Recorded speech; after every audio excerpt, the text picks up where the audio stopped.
All right. Happy Sabbath, everybody. We are on. Today is May 27, 2023, and we are continuing. It's taking a long time for us to study from the book of Hebrews, and the last time we were studying, it was about, what was it about? What is the Moses kept by faith he kept the Passover, and then what else? By faith he passed through the Red Sea, right? And now we go next to the next verse, which is by faith the children of Israel came and conquered the city of Jericho. All right? So that's our study for today. Let's go through that verse. It's in Hebrews 11, verse... All right, let's see. Okay, it's not this one. By faith, the walls of Jericho fell down, and after they were compassed about 7 days. All right. What happened? God said, okay, what do you do? What do you have to do? You march around the city for how many days? For 7 days, right? All right. We all remember this story. This story is something that we've studied even as little children, all right? Because the story is so dramatic, all right? You march around the city. And how many times did they march around the city? From day 1 to day 6, how many times they march? From day 1 to day 6, 1 time. On the 7th day, how many times do they march? 7 times, right? All right. All right, yeah. Okay, there's a big meaning to that, right? So this is almost like studying the book of Galatians. There's so many deep meanings to this verse, right? It just say, okay, by faith the walls of Jericho fell down after they compassed it, after they circled it for 7 days. All right. Okay. 2 Corinthians 10, verse 4 and 5. For the weapons of our warfare are not carnal, but mighty through God to the pulling down of strongholds, right? The stronghold of Jericho was taken down, not with the weapons of warfare. Did they use any weapons of warfare in there? No. Casting down imaginations and every high thing that exalted itself against the knowledge of God, and bringing into a captivity every thought to the obedience of Christ, right? They had to obey what Christ told them to do, right? And by faith, it was God that took down the walls of Jericho. It is to teach them that they had to depend not on their power or their strength, but on the works of God that will work for them. Right? How easily the armies of heaven brought down the walls of Jericho, that proud city whose bulwarks 40 years before had struck terror to the unbelieving spies. Right? Which ones were the unbelieving spies? The 10 spies, right? But who were the believing ones? Right? Caleb and Joshua, right? They look at that city and they said, oh, we can't bring it down. There's no way, right?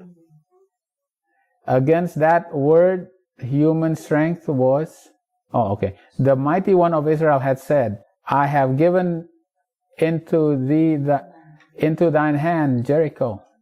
Against that word, human strength was powerless, right? Yeah, they should have believed it, right? But the people did not believe it, right? By faith, the walls of Jericho fell down. Hebrews 11, verse 30. The captain of the Lord's host communicated only with Joshua. He did not reveal himself to all the congregation, and rested with them to believe or doubt the words of Joshua. Right? So they had to test, God had to test them whether they're going to believe the words of Joshua, right? Which was actually a conduit of the words from Jesus, right? So he was just delivering them what Jesus told him to do, right? Now the people had to be tested whether they believe or doubt the words of Joshua, to obey the commandments given by him in the name of the Lord, or to deny his authority. They could not see the host of angels who attended them under the leadership of the Son of God. They might have reasoned, what unmeaning movements are these? And how ridiculous the performance of marching daily around the walls of city, blowing trumpet into ram's horns. This can have no effect upon those towering fortifications. They said, this is ridiculous. Why are we doing this? Just marching around the city, right? They could have said that. But the very plan of continuing this ceremony through so long a time, right? For 6 days, they had to keep doing it, to the final overthrow of the walls, afforded opportunity for the development of faith among the Israelites. Right? It was to be impressed upon their mind that their strength was not in the wisdom of man, nor in his might, but only in the God of their salvation. They were thus to become accustomed to relying wholly upon the divine leader. Right? This is actually a plan for them to get us accustomed to depend on God. Right? Obviously, that applies to us as well. All right? Okay, so we go to the book of Joshua. And the Lord said unto Joshua, See, I have given unto thine hand Jericho, and the king thereof, and the mighty men of valor. And ye shall compass the city, all ye men of war, and go around about the city once. Right? You go around the city once. Thus shalt thou do 6 days.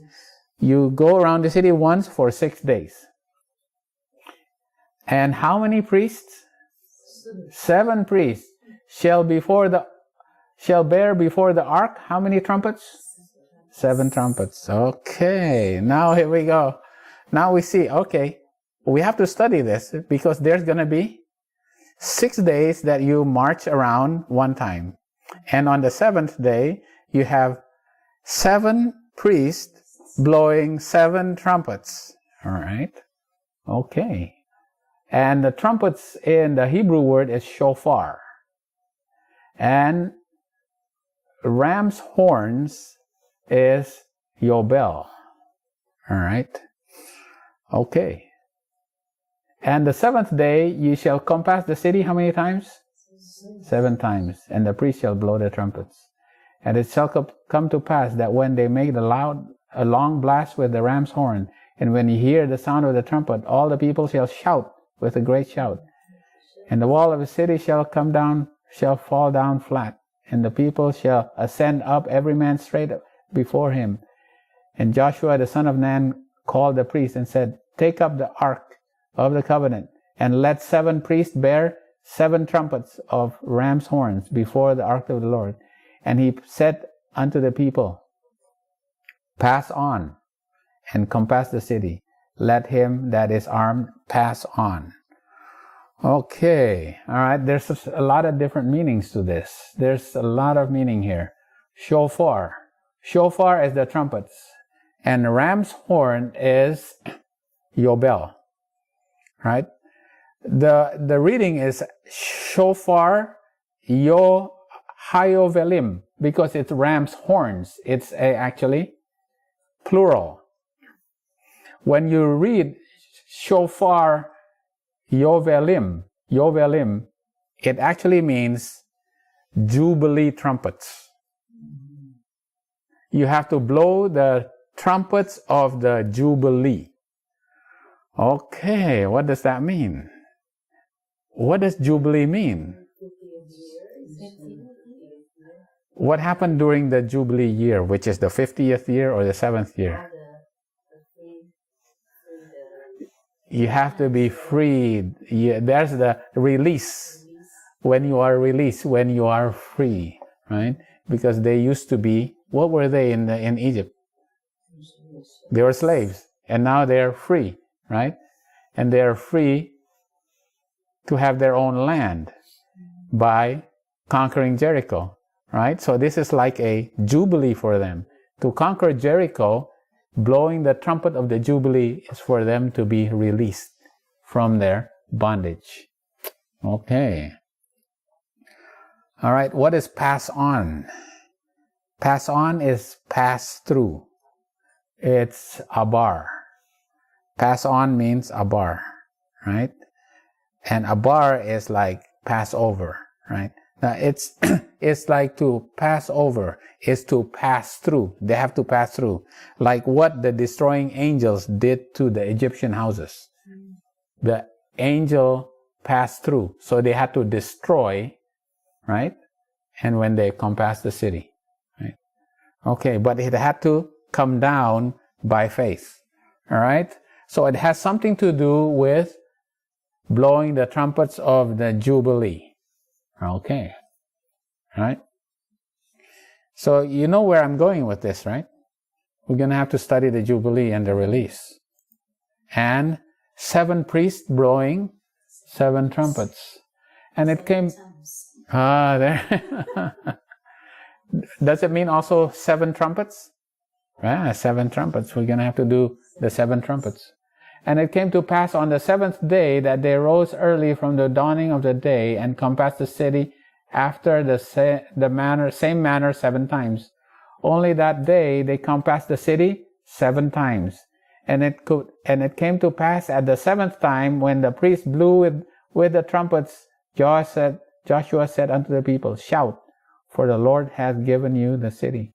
So the people shouted when the priest blew with the trumpets. And it came to pass, when the people heard the sound of the trumpet, and the people shouted with a great shout, that the wall fell down flat. So the people went up into the city, every man straight before them, and they took the city, and they utterly destroyed.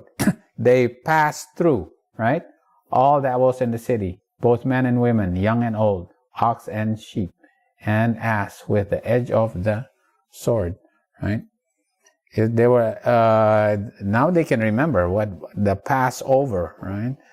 They were saved from the destroying angel that passed through, because now they're actually, in the beginning they were the ones that were saved from the destroying angel. Now they're the ones that have to, right, to gain that land. Now they're the ones that have to destroy all the Canaanites, right? Starting with the city of Jericho, right?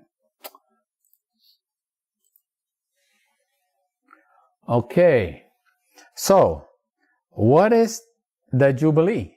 When you blow the trumpet of the Jubilee, right? When is it that this, ordinance was given? When was this given?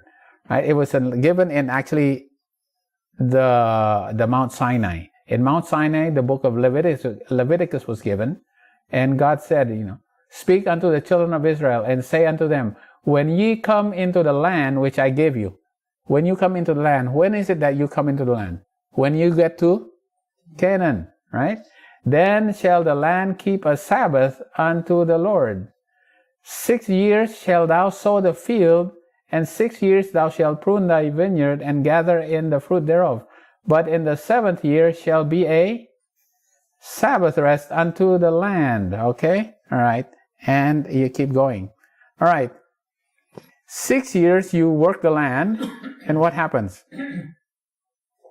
On the 7th year you let the land rest, because they had to keep the rest. How many times did they go around that city? 6 days. And on the 7th day, they blow the trumpets 7 times, and Jericho is given to them, right? Yeah. Okay. In what way is that a land rest? Because now they receive that land, right?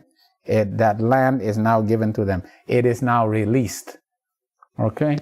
It is released. The 7th year shall be a Sabbath rest unto the land. All right? All right. Now, let's see. Let me find, okay. Leviticus, okay. The Deuteronomy 15 verse 1 and 2. At the end of every 7 years, thou shalt make a release. And the release is the word Shemitah. And this is the manner of the release. This is what the release, what does the release mean? Every creditor that lendeth aught unto his neighbor shall release, right? Shall shamat it. They will release it. What do they release? The credit, right? If somebody has a loan, what do they have to do? They have to forgive that loan, right? Or let the person buy that loan back without interest, right? Every creditor that lendeth aught unto his neighbor shall release it, and shall not exact it of his neighbor or of his brother, because it is called the Lord's release, right? The act of releasing, the act of paying the remittance now, is now paid, right? Somebody holds your receipt, right? But it's now paid for you. It may be able to be returned back to you, right? Okay. Now what happens? The land is now returned to you. This is what Jericho means, right? They get the release. They now can get back that land, right? That was theirs before, but it was given up. Now they can get it back. All right.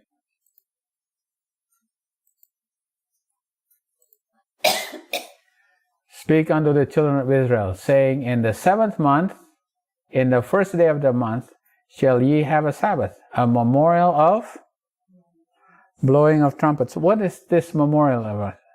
What memorial is this? The Feast of Trumpets, right? And when is that? In the 7th month, in the 1st day of the month. So the 1st day of the 7th month is the blowing of the trumpets, right? Blowing the trumpets, the blowing of the teruah is the ram's horn. You have to blow it, okay? All right. All right. Wow, there's a lot of things here. But you know what? I should just summarize this, okay? What happens is every 7 years, there's a Shemitah. Every 7th year, there's a Shemitah. That's when you have to let your land rest. And how many times do you count 7? You count 7 times 7. 7 times 7 years. And you end up with 49 years. And on the 50th year, what is that called? That's the Jubilee year, right? That's a year of a release, right? What happens on that 50th year with the blowing of the trumpets? When is the blowing of the trumpet on the 50th year? It's on the Day of Atonement. So the blowing of the horns on the 50th year is on the Day of Atonement. When is the Day of Atonement? 10th day of the 7th month, right? So the blowing of the trumpets is on the 10th day of this, is on the same day as the Day of Atonement, right? On what year? On the 50th year, okay, which is the Jubilee year. Okay, let's go like this. Okay, let's look at it like this. All right, you have 7 years, right? 6 years, and then on the 7th year is a Shemitah, right? And you do it 7 times, right? So when you do it 7 times, you end up the 40th to the 49th, right? This is a Shemitah year. What's the following year? That's the Jubilee year, right? This is the release. What happened during that Jubilee year? When do you blow the trumpets? On the Day of Atonement, all right? So let's put that there, okay? Then you start the cycle over again, right? So this is actually, this 50th year is not followed by the first year again. This 50th year is actually the beginning of the next cycle, right? It's the beginning of the next cycle. But this 50th year is when you blow the trumpet, right? But you blow the trumpets on the 10th day of the 7th month, which is the Day of Atonement. All right? Sorry. Let me... Okay. All right? Which is you blow the trumpet on the Day of Atonement. All right? This has a big meaning, right? This has a big meaning for Seventh-day Adventists. Okay? It has a big meaning for our Seventh-day Adventists. Because, all right, I'll show it to you later, all right? Okay. There's another year where during the Feast of Tabernacle, right? And Moses commanded them, saying, at the end of every 7 years, what's the end of every 7 years? The Shemitah, right? In the solemnity of the year of release, which is the Shemitah, right? On the Feast of Tabernacles, on every 7th year, what do you have to do? Israel has to appear before God, right? In a place which He chooses, and thou shalt read this law before all Israel in their hearing. Gather the people together, men and women and children, and thy stranger that is within thy gates, that they may hear, that they may learn, and fear the Lord our God, and observe to do all the words of this law. So the law has to be recited every 7 years. On what? On the 7th year, which is the Shemitah year. On what? On which feast? The Feast of the Tabernacles, right? The law of God has to be repeated. Okay, right? So now that you actually add that, the law of God is repeated on the Feast of Tabernacle, on the year of release, right? Okay. Add some more. Okay. Oh, we actually did this. The Jubilee, the year of the Jubilee, right? Then thou shalt cause the trumpet of the Jubilee to sound on the 10th day of the 7th month, in the Day of Atonement. And ye shall hallow the 50th year, and proclaim liberty throughout all the land unto all the inhabitants thereof. It shall be a Jubilee year. And on that Jubilee year, which is the 50th year, the blowing of the trumpets is on the Day of Atonement. All right? Why? Why is it a release? Because for unto me the children of Israel are servants. They are my servants, whom I brought forth out of the land of Egypt. They have been my servants. They have been servants in Egypt now. But now when they come into the land, they will be the servants of God, and they will inherit that land. They have been released, right? And it is a Jubilee, right? Okay. All right. What if you do not follow the words of God? You will be cursed. And I will bring the land into desolation, and your enemies which dwell there shall be astonished at it all. And I will scatter you among the heathen, and I will draw out a sword after you, right? And your land shall be desolate, and your cities waste. Then shall the land enjoy the Sabbath, so long as it lies desolate, right? You have owed God 1 year out of every 7 years. But if you do not do that, you have to be scattered out of your land 1 year out of every 7 years, right? So that the land will be able to pay back, because it owes God 1 out of every 7th year, and it has to rest. That's if you do not keep the law, right? Okay, with all that, right? Let's go to the feasts. The feast of the Hebrews, right? The Hebrew feast. The first day, the 14th day of the first month is the Passover, right? What is the Feast of Unleavened Bread? The Feast of Unleavened Bread starts from the 15th to the 21st, right? And there's the wave sheaf. What is the wave sheaf? The wave sheaf is the day after the Sabbath, right? Right. It has to be Sabbath. It has to be on a Sunday, the day after Sabbath. That's the wave sheaf. And the Pentecost is the day after you count 7 weeks from here, and it's the day after 49 days. It's the 50th day, right? It's the 50th day after the Passover, right? Okay. 50th day, right? All of these were fulfilled when? When Christ came to earth the first time, right? Yeah. This all came when.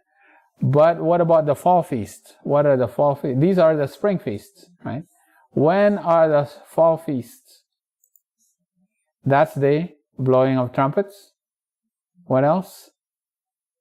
The Day of Atonement, right? On the 10th day of the 7th month. And what's the Feast of Tabernacles is the 15th to the 22nd, right? And our pioneers understood that when was this fulfilled? Before his second coming. Before Christ's around the time of Christ's second coming, right? This was when his first coming. This is around the time of his second coming. All right? Okay. Now, we have to understand the feasts now, right? What happens during the Day of Atonement? Well, I have a summary of the Day of Atonement. And where do you find the Day of Atonement? Which book in the Bible shows you what the Day of Atonement is? Leviticus chapter 16, right? Leviticus chapter 16. And this is the whole Day of Atonement. Remember, you have to collect all these animals. You have to blow the trumpet. And then you throw lots. And you choose one. And you choose one goat, right? And one goat is the live goat. And the other one is the one that you sacrifice with a bullock. And you have to sprinkle the blood 7 times, right? To transfer the sin to the high priest. And the sins are given to the scapegoat, right? And the high priest will change his clothes, right? And the scapegoat is taken into the wilderness, right? And the fat of these animals are then all burned, right? Is that the end of the Day of Atonement? Is that the end of the Day of Atonement? How does the Day of Atonement end? When the animals are taken out of the camp and then burned. Okay? So Day of Atonement continues until the animals are taken out of the camp and burned. The dead animal, right? Yeah, the dead animals, yeah. The sacrifice. The ones that are sacrificed, already they're dead, right? They have to be taken out and burned. Okay? All right. All right, what about the blowing of the trumpets? It's in the beginnings of your months, right? What at the beginning of your months? Isn't that the first month? This is not talking about the ecclesiastical months. This is talking about the civil months. And the civil months starts in the 7th month, right? It's a fall to fall. Fall to fall in the 7th month, right? In the beginning, in the first day of the 7th month, all right? Okay, all right? What do you have to do? You have to blow the trumpets, right? And when you blow the trumpets, it has something to do with the end times also, right? Because there are blowing of trumpets also in the book of Revelation, right? The 7 trumpets are blown. Revelation 8. Blowing of trumpets is a warning. Right? It's also a warning of war, right? It's warning of war, but it also is a what? Is a punishment, right? Is a punishment. The 7 trumpets, the 7 angels which blow the 7 trumpets. Do you see the correlation with the 7 priests who blow the 7 trumpets? Right? There are 7 priests who blow 7 trumpets. In the book of Revelation, there are 7 angels that blows 7 trumpets. Right? Okay. Now this is an opportunity to review the 7 trumpets then, because in that time of Jericho, there are 7 priests that blows 7 trumpets. Okay, right? I have the graphic all there, because this is an old study. This is an old slide, right? What's the first trumpet, right? Well, our pioneers also understood this. What's the first trumpet? Right? What's the okay? What's the first? Right? What's the first trumpet? It's the Goths, right? Right. Yeah. Here, the first trumpet. The second is the Vandals. The third is the Huns and Heruli. Why? It's a punishment against Rome, right? That had made a Sunday law and denied the divinity of the Son of God, right? With the Nicene. They made in 321 and 325. Because of that, the trumpets blew on them. And these are the barbarians, right? That's trumpet number 1, 2, 3, and 4. What's the 5th trumpet? The 5th trumpet is Arabian Islam. Oh. Remember that? Arabian Islam is down here, all the way down here, in 606, right? Because why? Because they have taken out the 3 toes, right? The 3 powers that have been taken out. The Vandals, the Ostrogoths, and the Heruli, Vandals, and the Ostrogoths have been plucked out. The 3 horns have been plucked out. And because of that, now the 7th trumpet blows. And the 7th trumpet is Arabian Islam, right? And there's a lot more to this, but I'm just going through because this is only a summary of what we have studied before, the 7 trumpets. Because we have to understand that blowing of the trumpets at the time of Jericho actually applies to what happens in our time. Okay? All right. This is the 6th trumpet, right? All right. The 6th trumpet is also Islam. But what? Which Islam? Is it Arabian Islam? No, it's actually Turkish Islam. All right. The 5th trumpet started in 606. And what time prophecy is related to the 6th trumpet? In Revelation 9. How many years? Oh, sorry, it's how many months? It's for 5 months. And 5 months is 150 years, right? Starting in July 27, 1299. This is 150 years. And the 6th trumpet, then the 6th trumpet blows.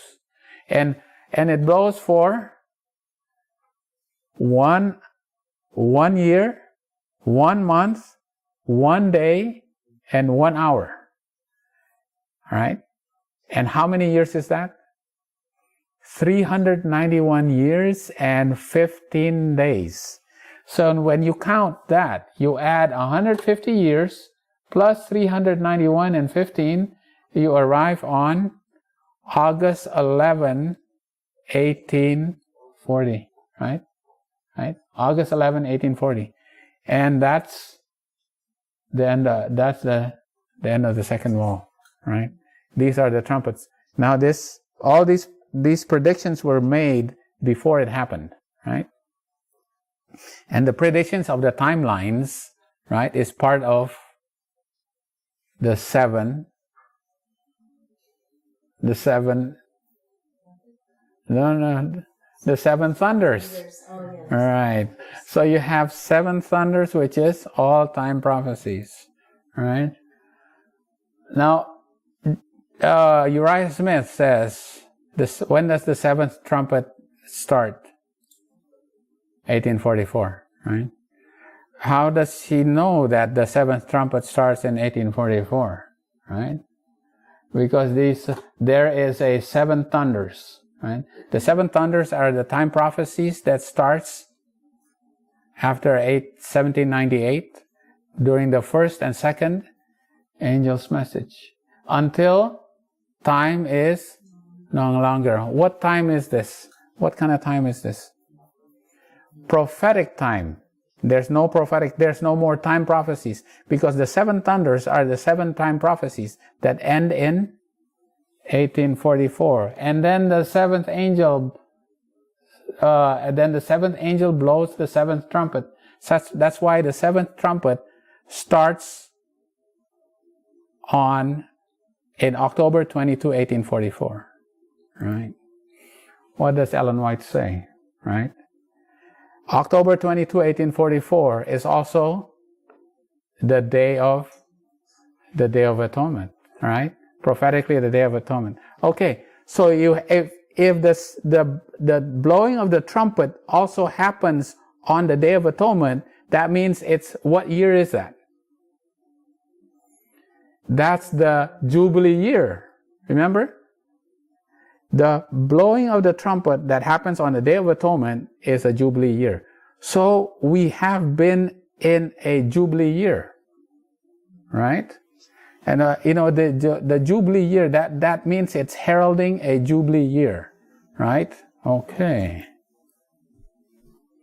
All right.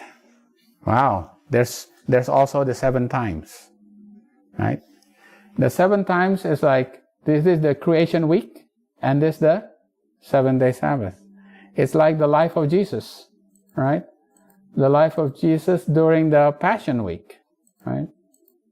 Because he's crucified on the Passover day, and then this is the Passover, and then he's in the grave, and on the Sunday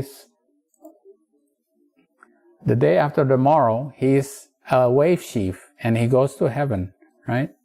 And he is the wave sheaf. And this is the 6 plus 1 is the pattern that's repeated over and over again.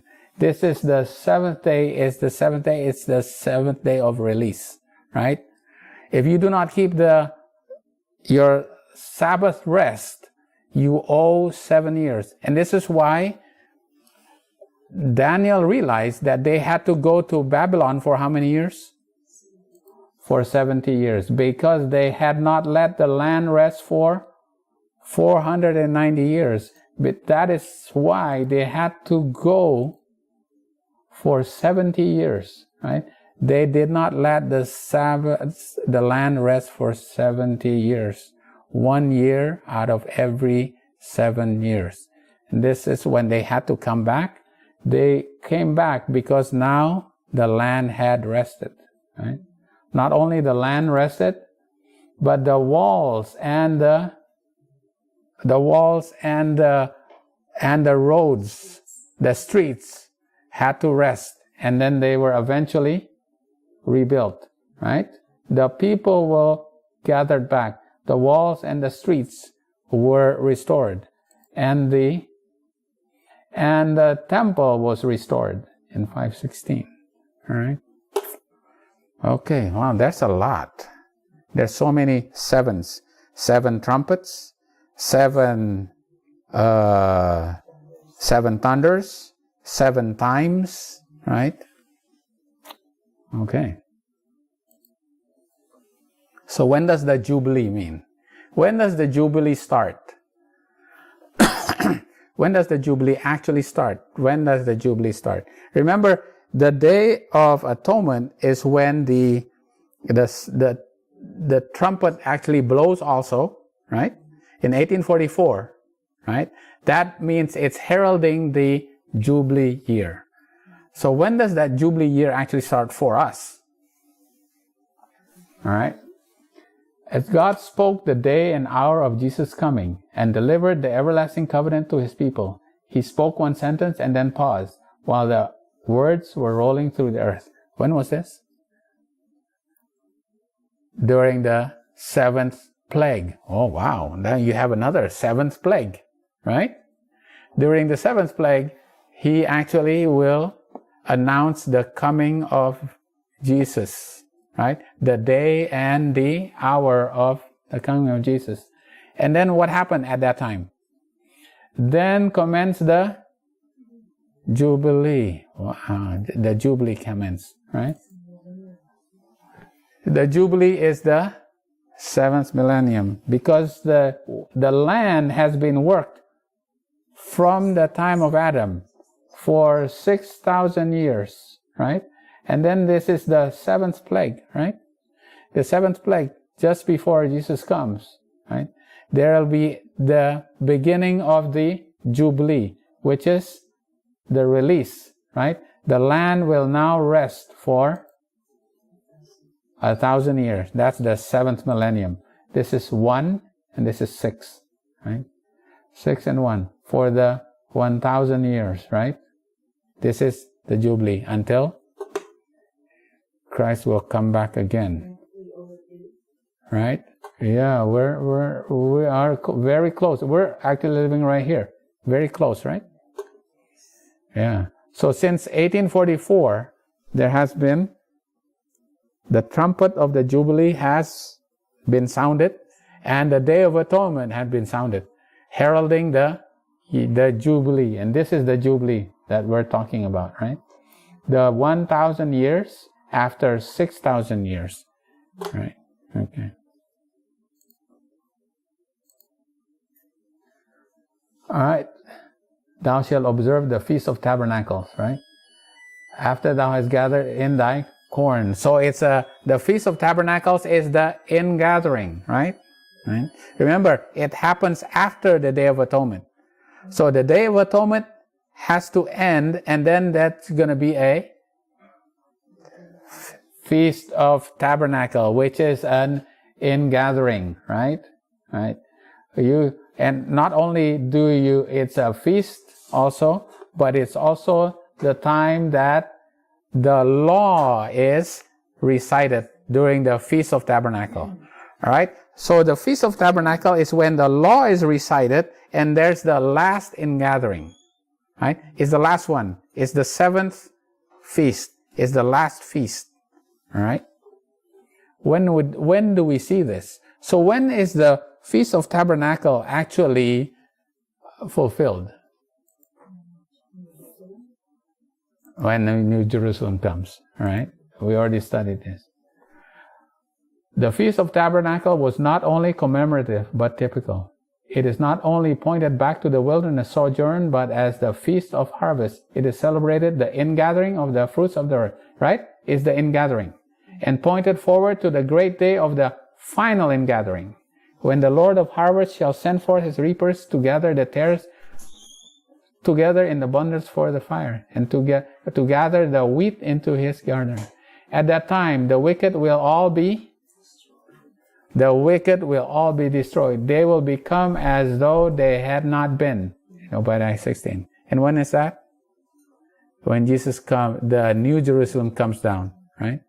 The Feast of Tabernacles is actually fulfilled when the final ingathering happens, when the wheat and the tares are being separated, and there's going to be the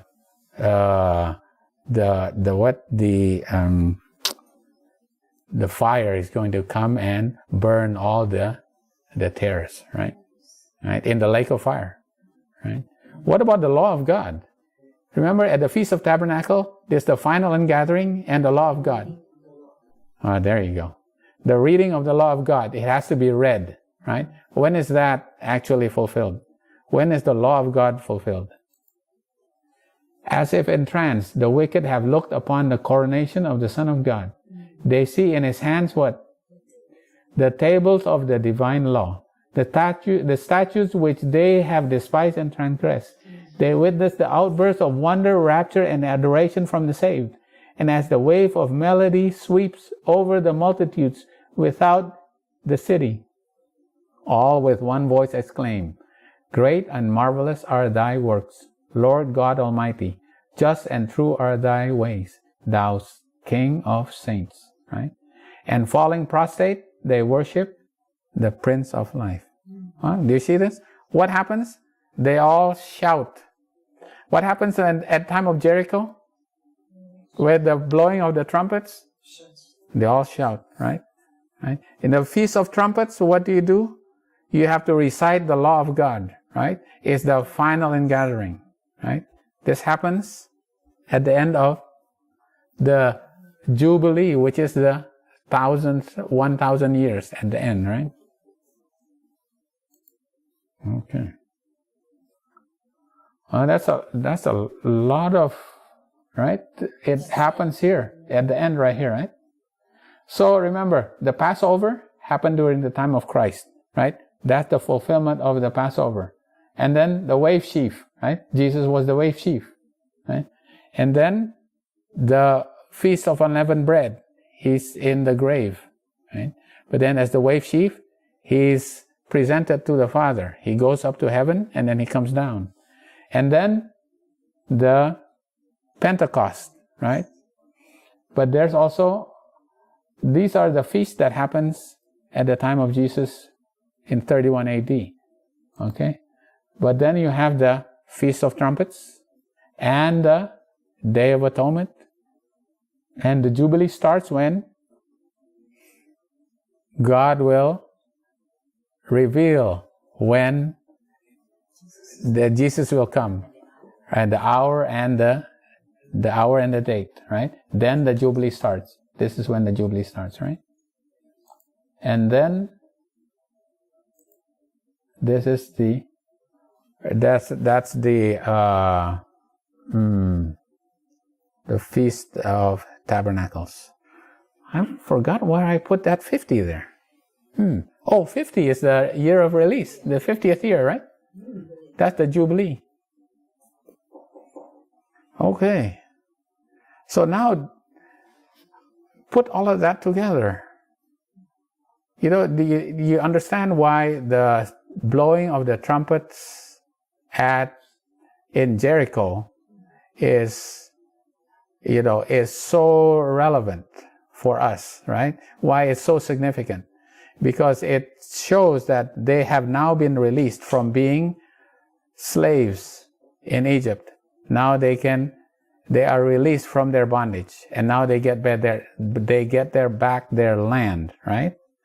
And we also have to be released from our bondage of sin for 6,000 years, right? And then for 1,000 years, we have to be scattered. We have to empty this land, and we go to heaven. And then we come back again to reclaim this land, right? This earth had to be reclaimed back for us, right? And that's after the end of the Jubilee year. And when does the pronouncement of the blowing of the trumpets and the Day of Atonement starts in October 22, 1844, right? For this Jubilee year. That starts when the Father will pronounce the coming of Jesus, right? Okay. That's a lot of information, right? A lot of information. A lot of things that we've studied. A lot of review. 7 thunders, 7 trumpets, right? 7 times. Yeah, and the Jubilee and the Shemitah, right? To understand that what it actually means prophetically for us, right? And where we know where we are standing. So we're standing right between here and here, right? Right there.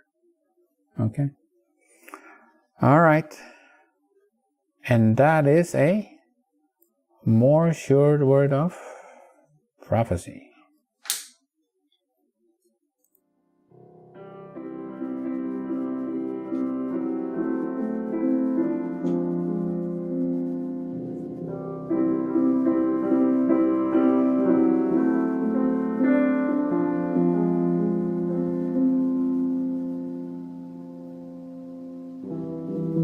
for